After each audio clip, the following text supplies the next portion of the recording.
This dish is from the Roman Empire.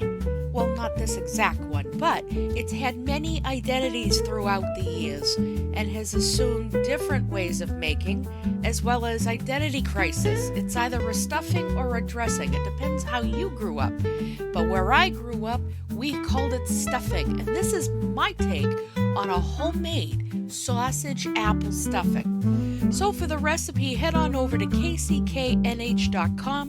Find me on Facebook and Instagram. I'm also over on YouTube, and be sure to like, subscribe, and share. So you can't deny the holidays are upon us or special events are coming around the corner. Everyone loves finger foods, side dishes. The freshness that goes into it is just simply delicious. But the one thing you can't deny is the stuffing. And it's the easiest thing you could make because it's using common everyday ingredients. And the nice part about this is you can make it your own. You can put a little love into this with different types of base. So you can use oatmeal, you can use rice, quinoa, and you can use other ingredients like sausage, apple, peppers, oysters. It's really all up to you. So we're going to take a look at how we're selecting our breads. Now, pretty much across the board, unless you're buying smaller packages, a loaf of bread averages 1 pound or 454 grams. The best bread for this is hitting that reduced rack for day-old bread, sometimes even 2-day-old bread. This is something you really don't want to do with fresh because then you're going to end up with almost like mush. It's disgusting. But if you don't see any day-old bread on that rack at your favorite store, you can certainly age the bread yourself. You cube it up, put it on some sheet pans, and sit it out in the kitchen, preferably away from the heat source and water source. Let it air dry. You could also do an oven method where you toast your bread cubes. I do that a lot.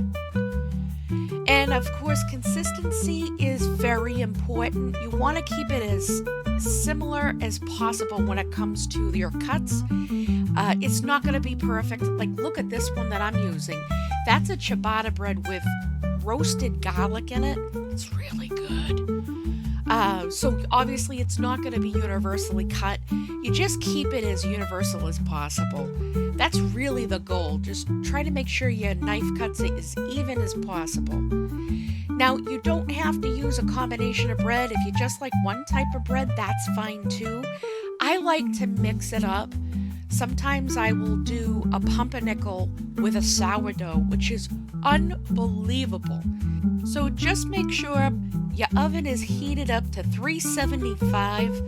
Get your sheet pans ready for this because we're going to lightly drizzle that ahead of time. And we're just going to take that bowl of bread cubes and start seasoning it. We're going to hit it with a little bit of olive oil drizzle. I used kosher salt, black pepper, and dried thyme for my seasonings because everything needs to be seasoned. And you're just easily lightly coating and tossing. Low maintenance, guys. This is so easy to do. Yeah, there might appear to be a lot of prep work, but when you're making a homemade stuffing, there's a lot of love that goes into this. So it is essentially very easy to make. So we're doing the spices here. We're going to toss that around. Eventually, that's going to go onto your sheet pan. Spread it out evenly. And it will take about 15 to 20 minutes. Always set the timer for 15. Go ahead and take the pan out of the oven. Just rotate everything and put it back in the oven for another 5 to 10 minutes or until you've got a soft crunch. You don't want crouton, which is hot as a rock, but certainly aim for that soft crunch that you're going to get. And that's going to be the ideal breadcrumb to work with in cube form for when you're making a stuffing, because we're going to incorporate that fluid there. So this is looking good. And now we're going to get ready to get our knives out because eventually we got to start working on the mirepoix. That's right, we're working with some vegetables into this. And mirepoix is your basic principle of celery, onion, and carrot. It's got to be cut as evenly as possible. In this case, I'm doing a brunoise, very small, fine cut. It's like you take a matchstick carrot and you dice that, pretty much close to that. And this is something you do ahead of time while the oven is busy taking care of your bread. Honest to God, guys, there's a lot of flavors that come out of this that give that nice, beautiful, gardeny flavor. In addition to some herbs we're going to toss into this as well. So prep this. Now, a holy trinity would typically be the green bell pepper with celery and onion, but I'm doing a sausage apple stuffing. I want color into this, so I did the red and yellow. And I'm a heavy hitter when it comes to garlic. That's something that should be up to you no matter what. I did a 1/4 cup of garlic for this and a large gala apple. Had just enough sweetness in this without killing the stuffing. And that's also, do 1 apple, up to you if you want to do 2. And use your favorite sausage for this. We've got a local company out of Massachusetts that makes sausage. And now we've got to add some herbs to this. So I've got my sausage already pulled out from the casing. And now we're going to use the most common spices, or in this case, herbs. I've got fresh sage, I've got fresh rosemary, and I'm about to yank off some thyme here in a second. One of the things you've got to be aware of, overkill on sage and overkill on rosemary, you're going to want to chuck the whole damn batch. It's really, really potent. So be very careful on how much sage and rosemary you put in. I probably put in no more than 2 tablespoons of each on average, to be truthful with you. But it does add the most important flavors to a stuffing. And it's that flavor that you remember as a kid coming through. See how beautiful this fine cut is of that? I love sage, but it can really be a Debbie Downer for you. Rosemary is definitely something that's got to get chopped very well. So have some fun with the knife. Just be careful of your fingers. Keep them out of the way. So now that we have everything prepped, I have my stock up ahead of there. And now I'm going to par cook my sausage. We took this out of the casing. I used a pound. I find if I do a sausage apple stuffing, if I do 1 pound of bread, I do 1 pound of sausage.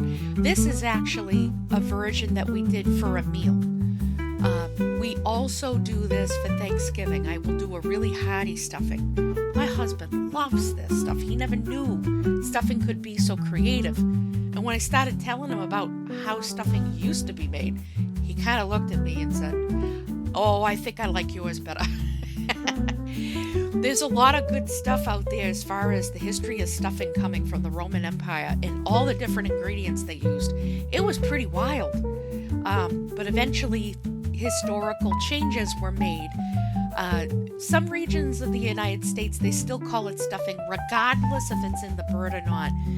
Some folks call it dressing. It's whatever you guys call it in your home.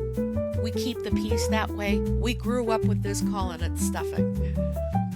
So here we've got some butter and olive oil. Yes, I'm doing a double hit on fat, even with the sausage. We need flavor. We've got a big batch of stuffing we're making. So we're just going to break this down. I'm not going to cook this all the way, guys. Point being, we're adding other ingredients to this. So we want to bring everything up to temperature. And then by the time we're done, it's all going to be cooked as even as you can. So we're tossing this around. I used a triple extra hot sausage for this. This is the only sausage I found that my husband can actually have without choking. He is no way, shape, or form a guy that handles any level of hot capsaicin. So for me, this is exciting because he's actually having this dish and he loved it. Made me a very happy girl. So after a while, we're looking maybe 5 minutes into this, we're going to add all of those prep vegetables to the same pan. We have enough fat in the pan to be able to cook this, guys, so don't add any more. I've got the carrots, I've got the onion, the celery. I put in half yellow and half red bell peppers. Look at the color. This is just such a pretty dish. It still would have looked amazing if I went the green bell pepper route. Do whatever pepper you want. That's the best part about stuffing. You can create so many different types with so many different flavor combinations and ingredient combinations. I find this to be the best thing to make in the kitchen. So we're tossing this around and I'm about to start hitting my garlic. You saw that, guys. I am just piling it in. I used a 1/4 cup. But when you see this whole thing done, you're going to see why I used a 1/4 cup of garlic. It's not that we're garlic fiends, even though we are. So we added the spices, the fresh herbs. We've added that to the pan. And now we're going to hit the apple. Now, one of the things you got to remember is we're putting in ingredients that I know are going to excrete some fluids. Apples being one of them, vegetables being another. This is important because eventually we're going to put this into a pot. And yes, we're doing more butter and garlic, and we're going to do more olive oil. I am so all about that. There's a little bit of garlic on the side there with the butter. Because now we're going to play with those awesome breads that we worked with and toasted in the oven. So into a pot, we're adding the bread, and we're going to toss this to coat. We're going to start the cooking process on this. I want the bread to start absorbing some of those awesome fats in the pan and the extra garlic. This you're going to toss to coat for only a couple minutes. Not going to take long at all. Now, I taste tested one of the cubes and I found that I needed a little bit more salt, so I added more. Consider taste testing as you go. That's a very important skill set. Always taste test what you're making and determine if you have to make adjustments to your seasoning. I only put in a slightly heavy pinch of extra salt in this, so it really isn't a lot. So after just a couple of minutes, we're adding the contents of our vegetables and sausage and the apple. We're going to put this in. And now it's very important, make sure your heat is not higher than medium, maybe medium hot.